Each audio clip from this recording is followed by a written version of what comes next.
In this episode, Robert talks to Micah Solomon. Micah is a customer service consultant, customer service turnaround expert, keynote speaker, trainer, best-selling author of 5 books, and a senior contributor to Forbes.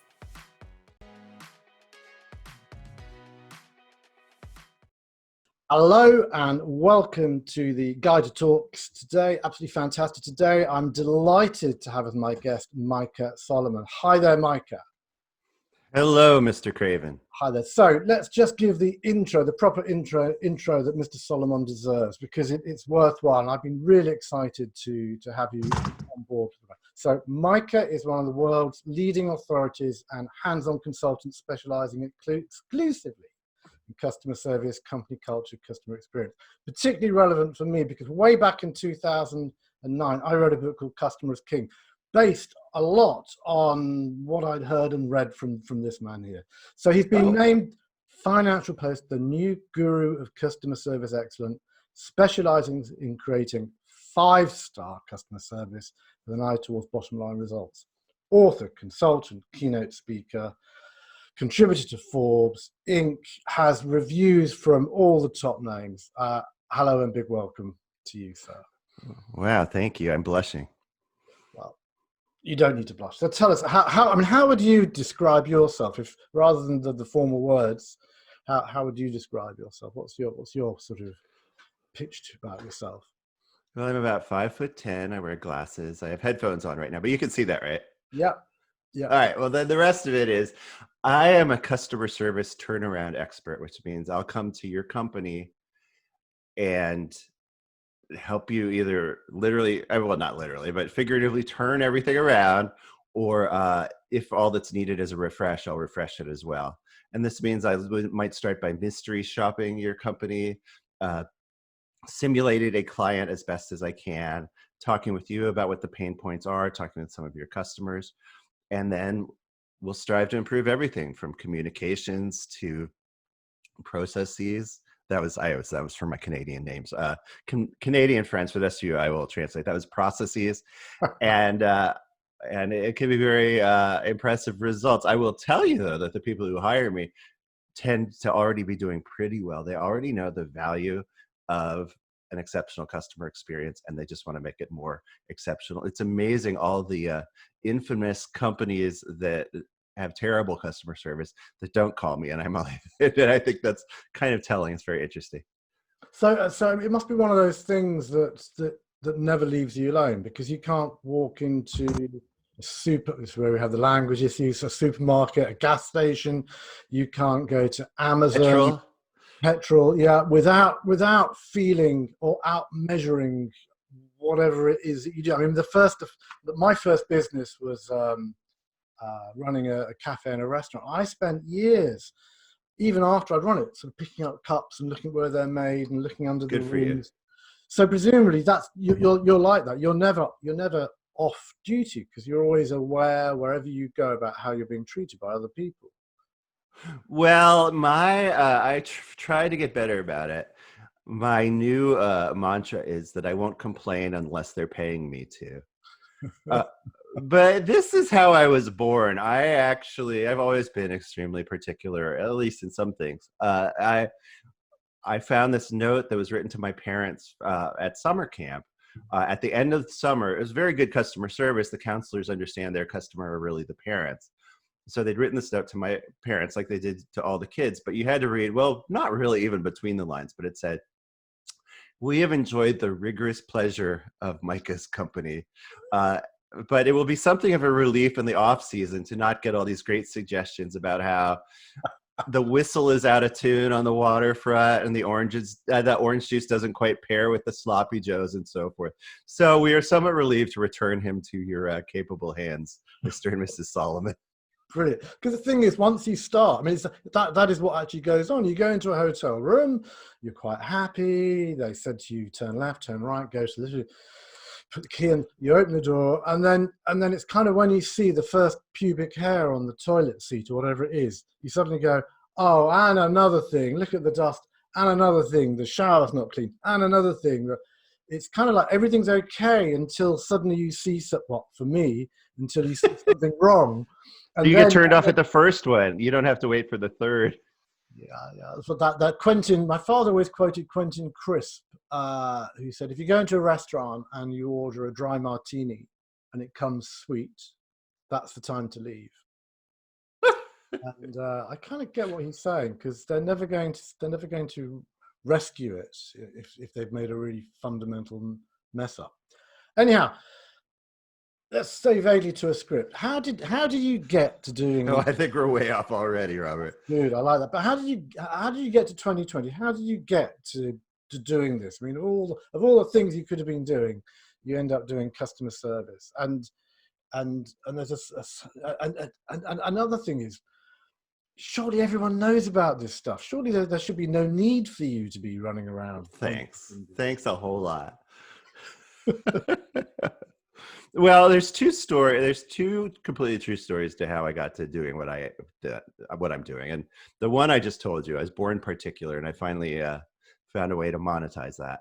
But the other story is that I built my own manufacturing company, and it was in our small market, it was a big success.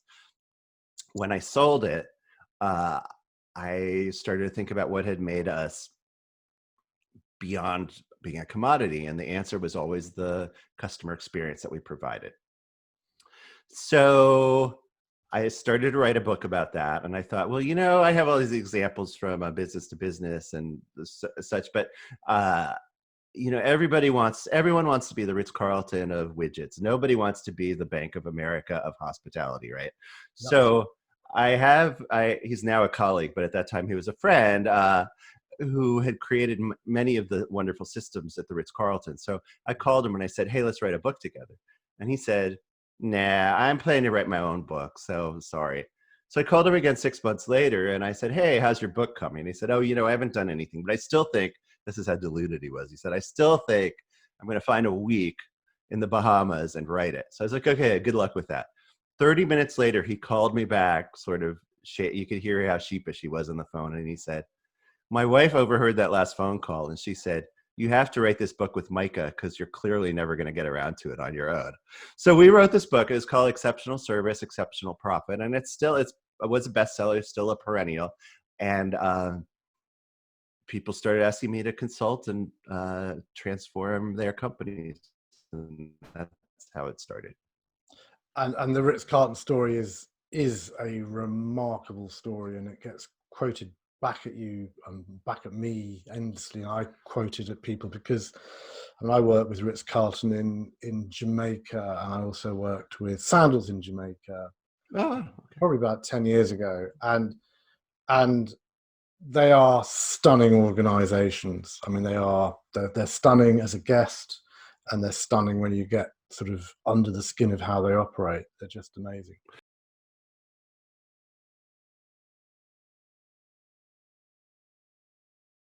It's a pretty good analogy to your listeners, because they're selling something that they almost have to describe to their customers.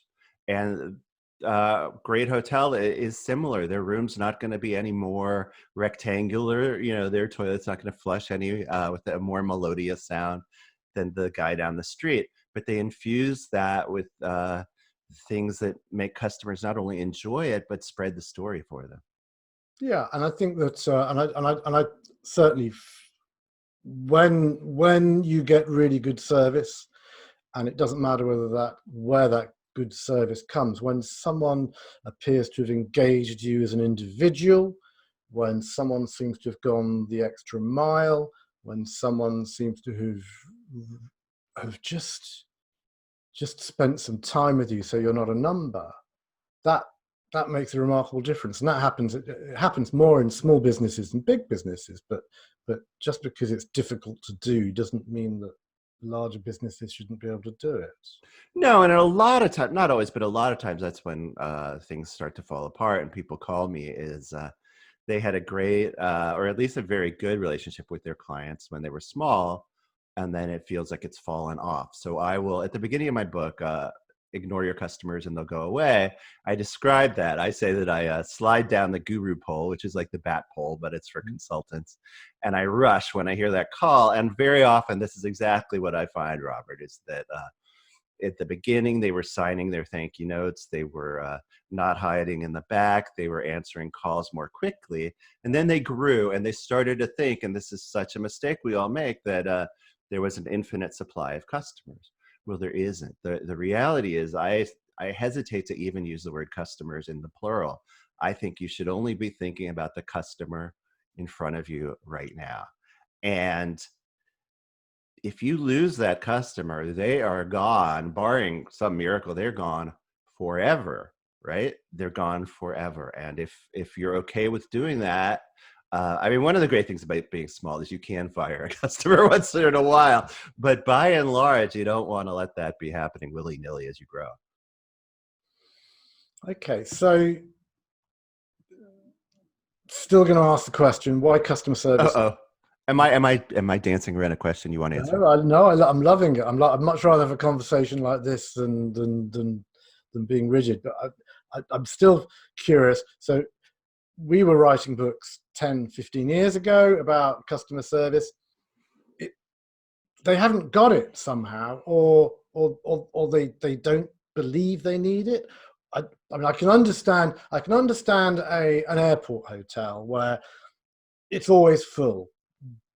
And they treat you like rubbish, and they charge you. You sleep for 4 hours, and you get on your plane. You know, I don't accept it. I can kind of get how they can treat customers badly, but I'm constantly amazed that customer service is not the number one item on the agenda of every board. It's not the number one thing that banks and finances and investors look at.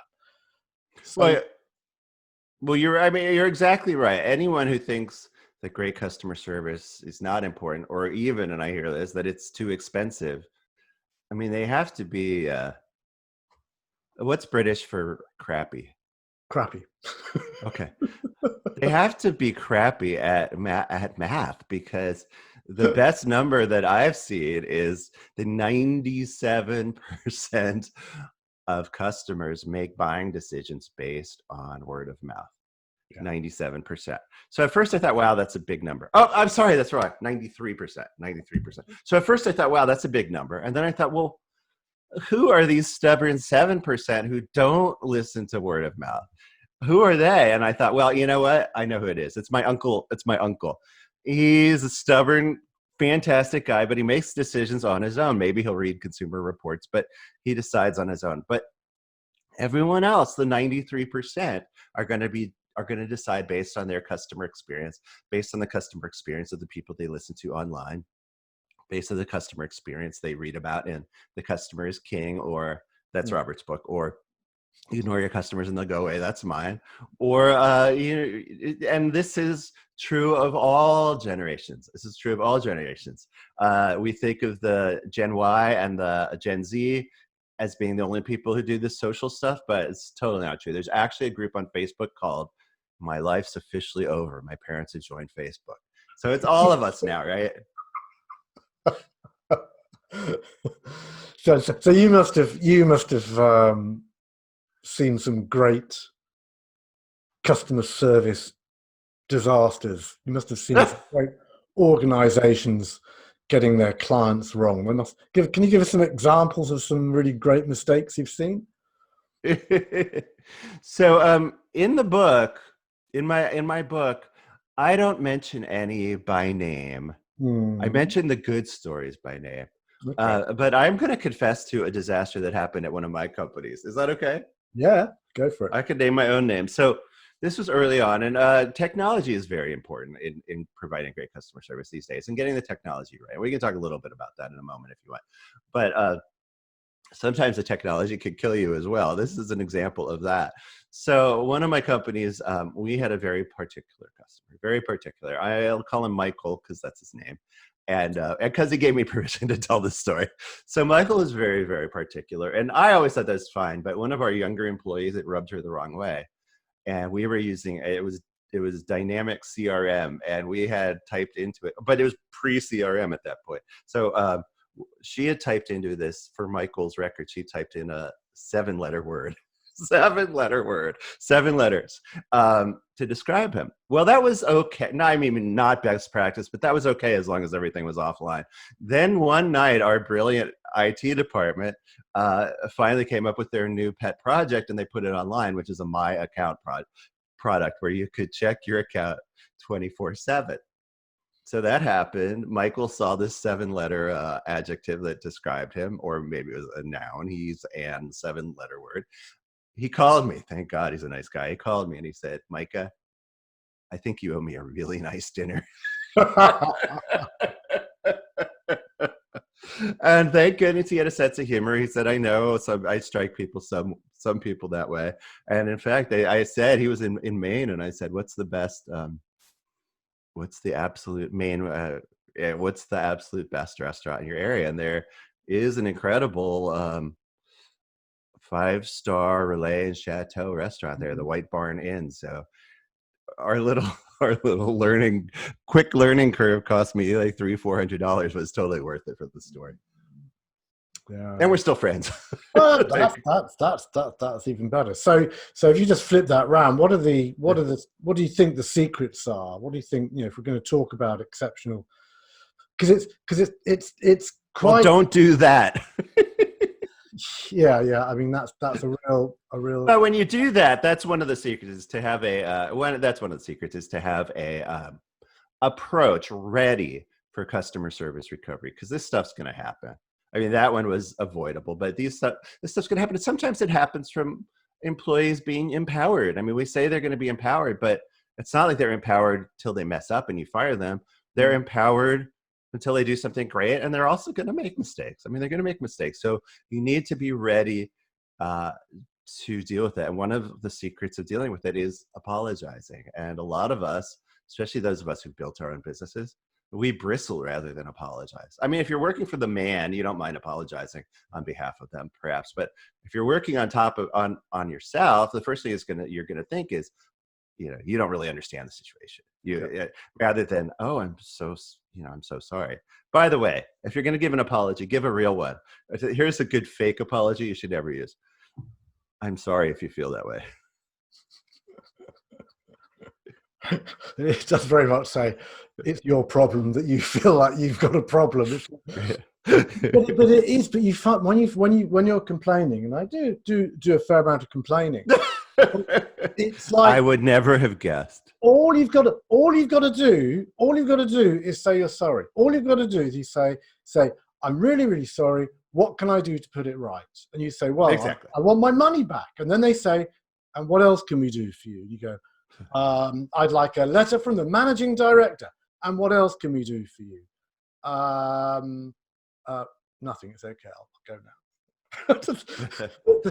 but they so rarely do that. It's normally like, well, we don't understand why it happened. It's not down in our system that you had a ticket for the front row. He said, well, when I gave you $100 for the front row seat, you told me it was a front row seat. And it's like, well, that's not in the system. So is it my fault? Of course. And I think that there's a couple of things that were lined in with that, is that in this world where everyone emails, so we got fired as a client by an agent who used to work for us before we'd even got in. It's really interesting. And actually, they didn't have to fire us, and secondly, we were really hacked off. But if they'd have picked up the phone and said, actually, we've been thinking about what you want and what you need, and we think that you need a smaller, cheaper agency than us who can give you what you want, because we're a little bit too 5-star, and I think a 3-star would get you what you want, and here's a recommendation of who you go to, then I would still sing their praises.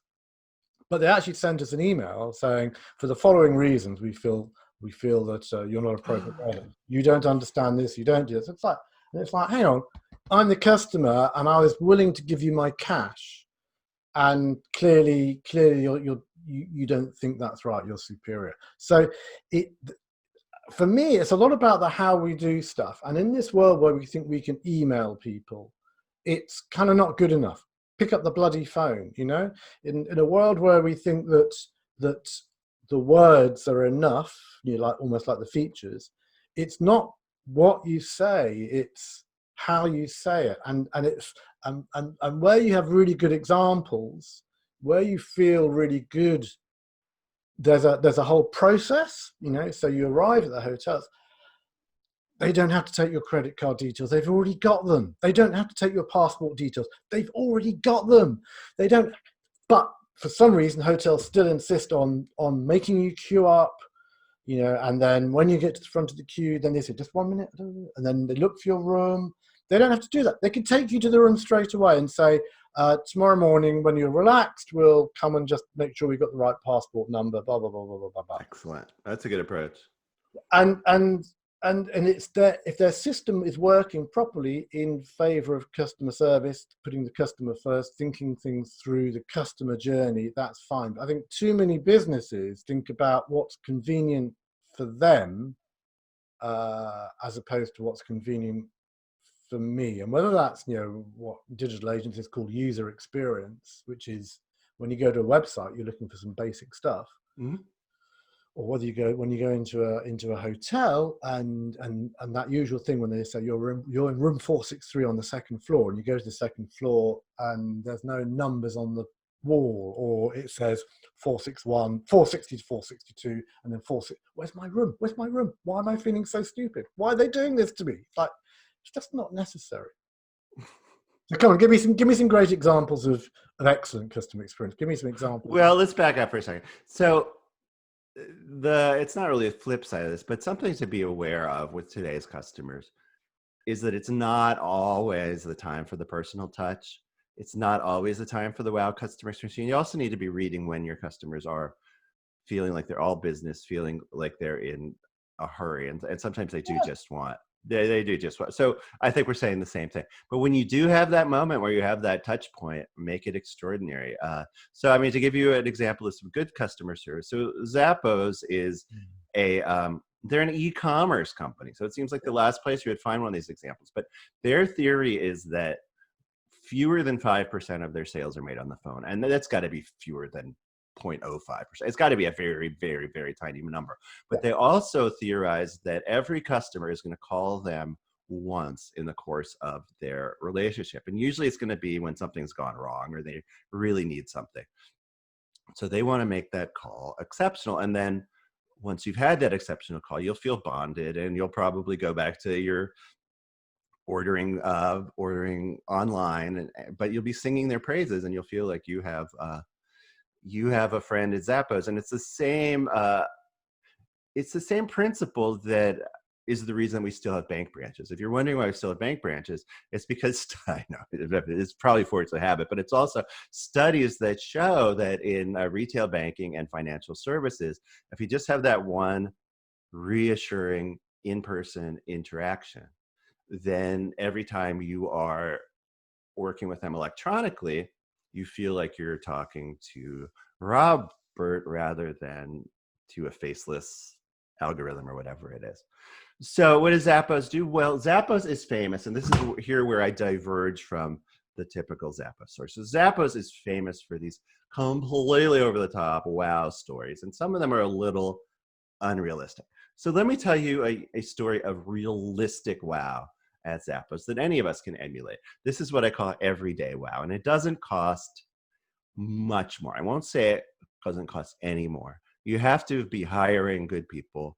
You need to be training them right, or if it's yourself, you need to be on your best, and you probably need to allocate for a little more time on the phone than maybe some efficiency expert told you.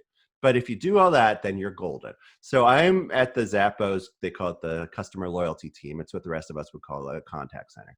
And this older woman calls in, and Madison, who I'd say is in her 20s or 30s, answers the phone, and they suddenly have this cross-generational bonding experience. Well, what happens? This older woman is really frustrated because she used the website and managed to purchase some dressy shoes for this upcoming wedding for one of her younger relatives, or I forget if it's her niece or her granddaughter. It's by the way in the book if you want to fact check me. And so she did get them, but they were really uncomfortable. She has narrow feet. There's a limited selection. So Madison says, oh, Mrs. or whatever her name is, or she might have used her first name, but with older people, I think she used her last name, Mrs. whatever it is. Narrows are the worst. I have an aunt with narrow feet, and I swear every second or third phone call I have her, it's about the miseries of being born with narrow feet. Oh, it's the worst. And so they become best friends immediately. And the woman calms down and they do some co-surfing together, some co-surfing to find shoes that both look, classy enough for the wedding and also promise at least to make the day be not a torture fest. That's the end of the story. But that's what I call everyday wow. Yeah. Well, I think that the thing that disappoints me is that we are so regularly underwhelmed. You get the taxi driver to the train station, when you buy the train ticket, when you get on the train, when you get off the train, you just don't. It's like people don't want to be alive. It's like and they don't need to be like that. They could equally be, hi there, how are you, how's the day, what's going on, hope you have fun, are you going up to London, oh that's neat, what are you doing in London, that's fun. Not like, nobody wants a New York cab driver, but you know what I mean. There's a kind of a way of doing stuff where people could be interested, where they could lean in rather than lean out. And I'm constantly amazed at how often people lean out, because it just. Ooh. So is it just common sense, or is there a secret, or is it systems and processes? What is the secret sauce of customer service? The secret sauce is systems and smiles.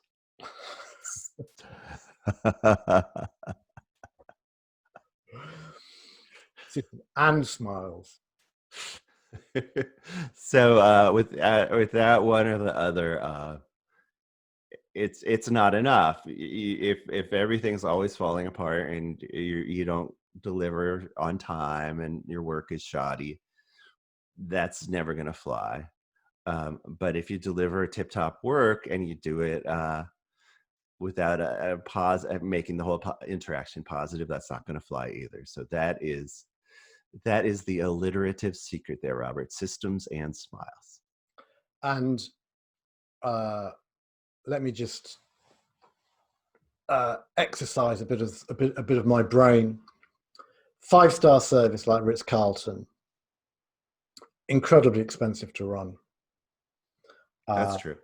1-star service like Formula 21 with the Accor group, but that's those small rooms where you go and you go out, don't even get breakfast. Where's the profit? Is the profit in 5-star service? Is the profit in 1-star service? Is the profit in quality service? I mean, is there a correlation in your mind between profitability and customer service? Where are you sitting on that? Well, I think the situation is different for your clients, for your listeners is a little different because you're already providing something that we discussed, that it's a hard thing to prove one way or the other.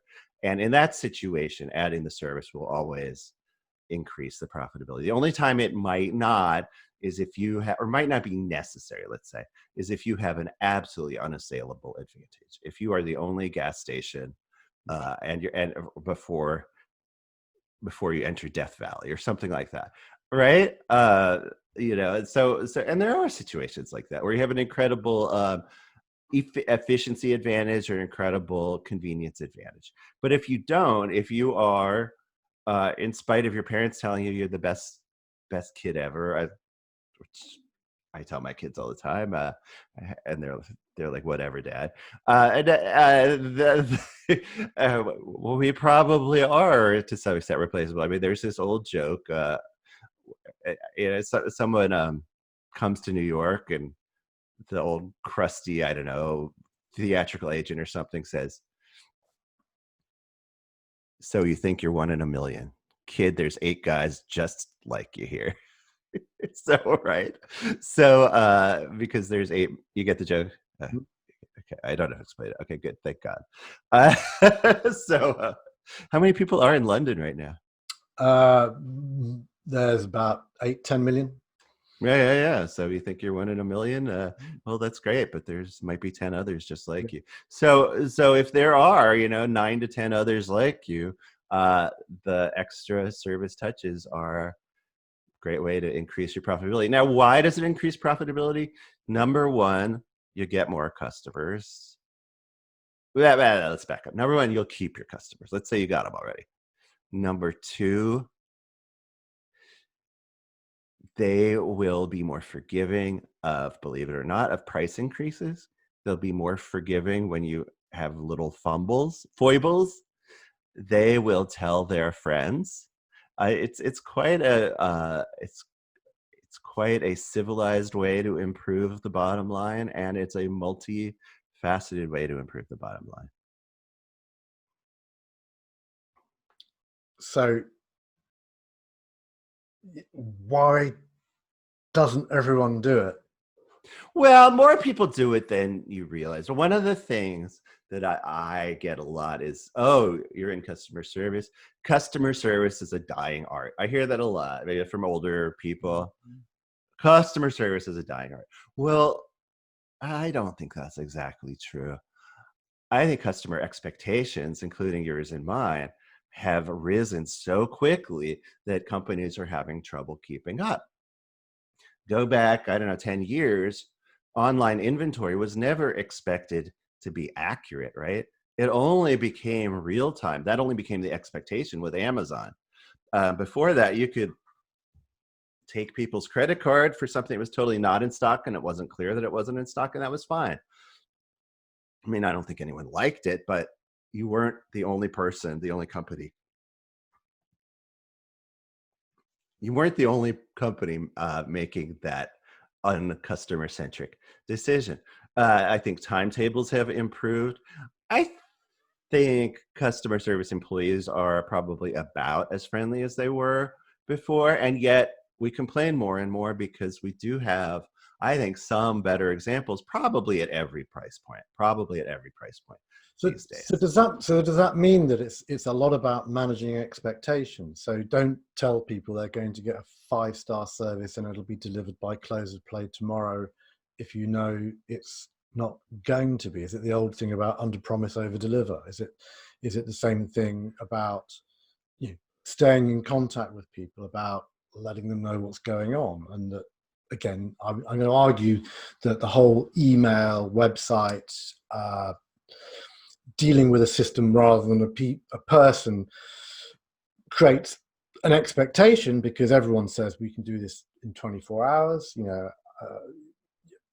Amazon, certainly in Europe, was promising 24-hour delivery and then 12-hour delivery. And now they don't really quite, and for a long time, they used to just give you your money back if they didn't deliver on time. And now it's kind of, it's within the next day or so. Even with Amazon Prime, claims to always be there by 9 o'clock the next morning. Sometimes. So there's something about how you manage people's expectations. And if you overpromise, you're going to get punished for it ultimately. Well, that's true. I think the issues of time are very, very important to clarify them. You don't want your customers falling off what I call the cliff of dissatisfaction. So that is when they lose faith that you're going to be able to do things on time for them. And this is an internal metric from Starbucks, which they don't share what the number of minutes is. But in every market, there's a number of minutes after which customers are frustrated with how long it's taking. And if that happens once in a while, they come out, they give you samples of things, they make sure the merchandising in their stores is interesting. I mean, not very many people are buying those $400 espresso makers, but it gives you some eye candy to look at while you're in line. And if they are consistently falling down, they're consistently disappointing their customers in terms of time, at least here in Seattle, what they do, it drives their real estate acquisition, right? They build another Starbucks on the next corner The next quarter, half a block over, is where they build their next shop. But every industry has this cliff of dissatisfaction. Yeah. And the problem is you can't just compare yourself to your competitors. I quote in the book, I believe it's this, I quote in the book, a friend of mine who ordered some custom furniture. I mean, not like built by a cabinet maker, but kind of custom, Yeah. semi-custom. And he was told it would be 12 weeks. And he said, 12 weeks? He wasn't trying to be a jerk. He had just literally never heard of anything that took 12 weeks. Well, it turned out that was the norm. And I'm not talking real, someone gets out their sander and such. I mean, custom in this case just means a different configuration. He wasn't trying to be a jerk. He had never heard of anything taking 12 weeks in our era. And the problem is that industry, at least at that time, thought their competition was other similar businesses. They didn't realize their competition was IKEA, where you take it home and put it together yourself. There are dogs like that too. Oh, those are called Akitas, right? I never want to get Akita because I was afraid I'd have to put it together at home. But sorry, I'll be here the whole interview. Try the veal.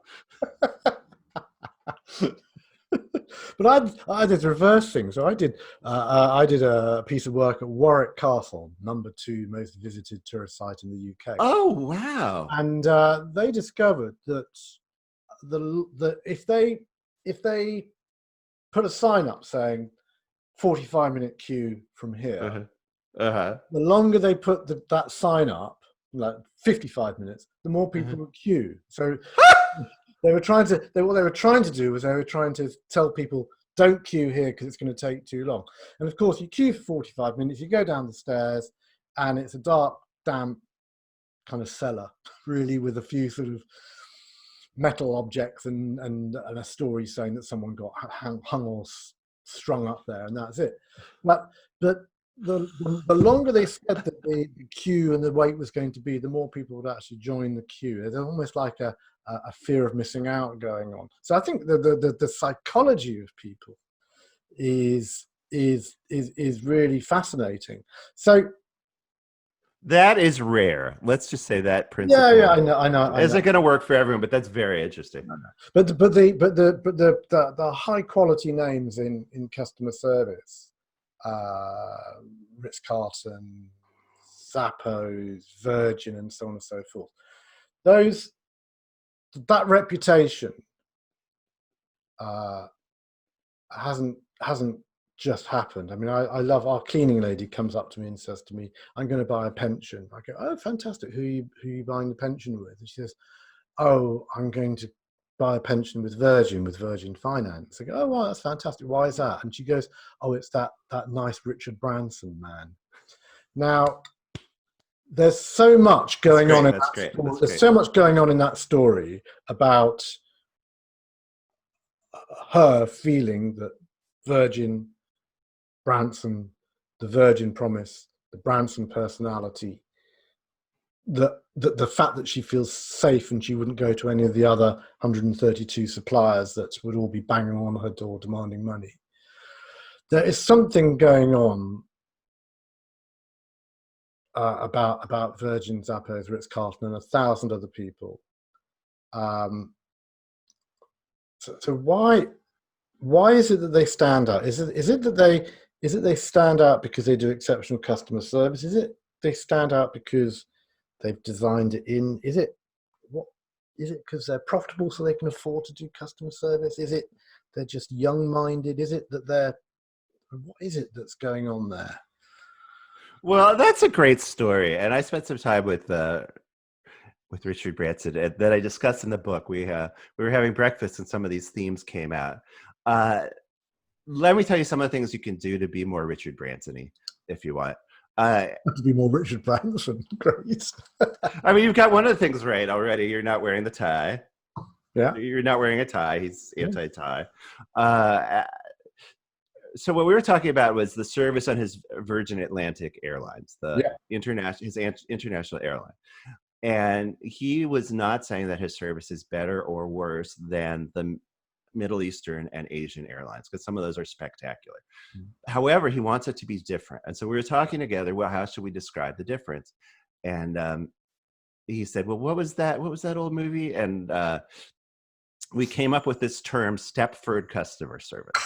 So that's what he wants to avoid. He doesn't want every one of his flight attendants, first of all, to have to be female, second, to have the same haircut, be the same age, and so forth. Those guys succeed with that style of service, but that's not what he was looking for. He wants them to bring more of their personality to work. So most customers today don't like Stepford service anymore.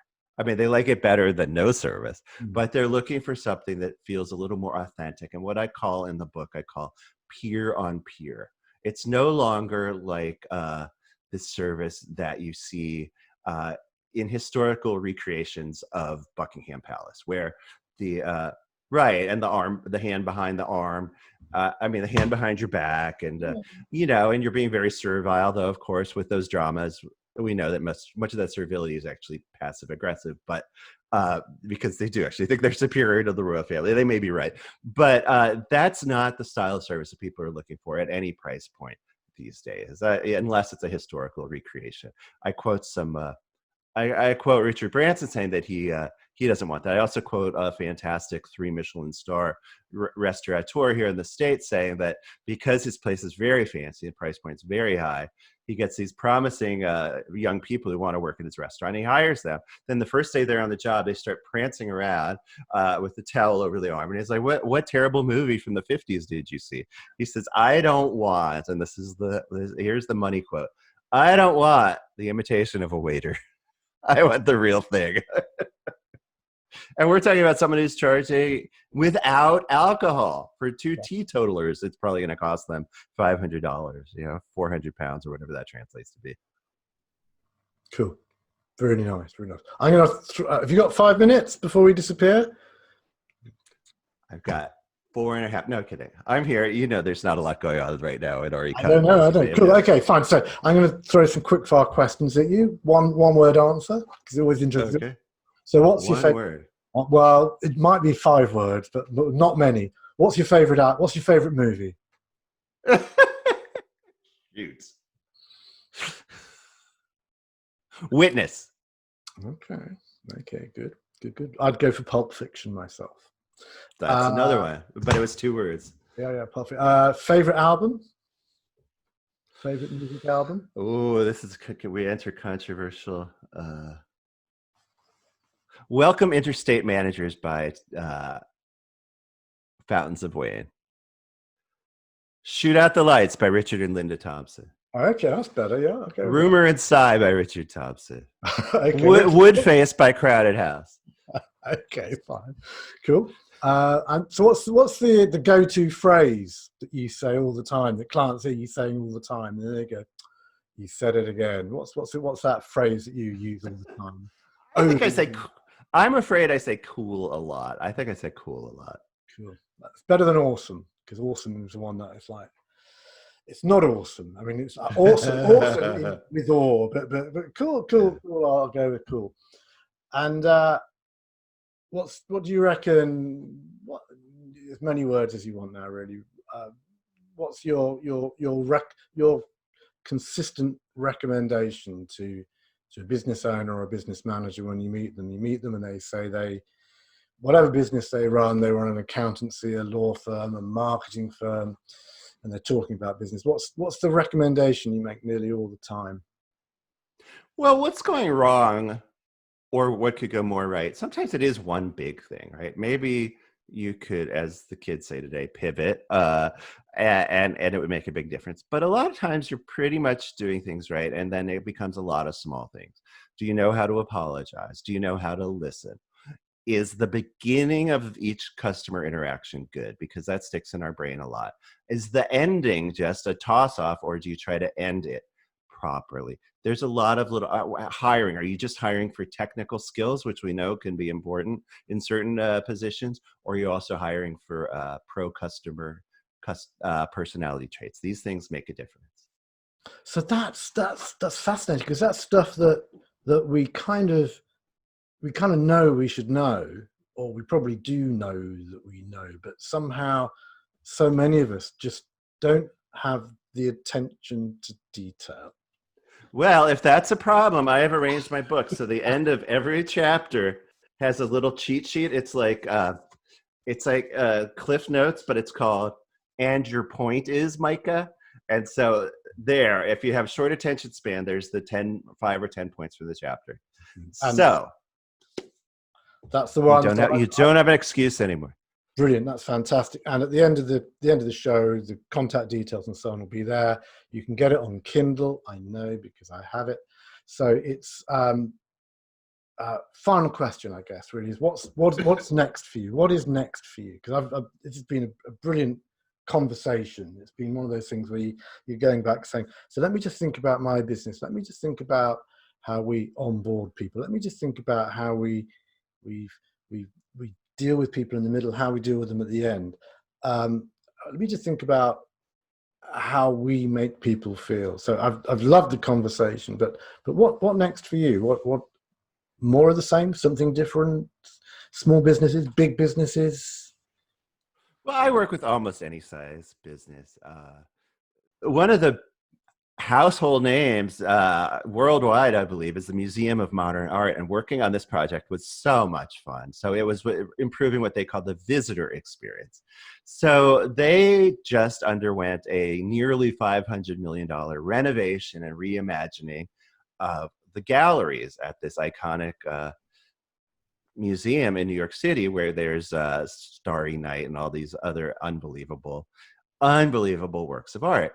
And someone who I think was very wise on staff thought, well, if we get the artwork better lighted and we have the explanations better, we get all that right, but our staff isn't trained or hasn't had refreshers in providing an excellent visitor experience one-on-one, then it may not be as great as it could be. So they hired us for what I'm sure was just a rounding error of what they spent on everyone else. Don't worry. It was not $500 million to work with us. And we worked on these finer points of customer service, or what they called the visitor experience. So that was very exciting. But I never know what the next phone call is going to be. It might be a bank wanting to be the Four Seasons of banking. It might be something in the service industry. It might be in manufacturing. So as this great old songwriter, it wasn't Irving Berlin, but it was one of those old guys. And someone said, what comes first, the music or the lyrics? And he answered, the phone call. That's a fantastic place to end. It has been an absolute. I think it was Sammy Kahn. I think that's Sammy Kahn. Well, my father adored Sammy. My father used to go on and on about Sammy Kahn.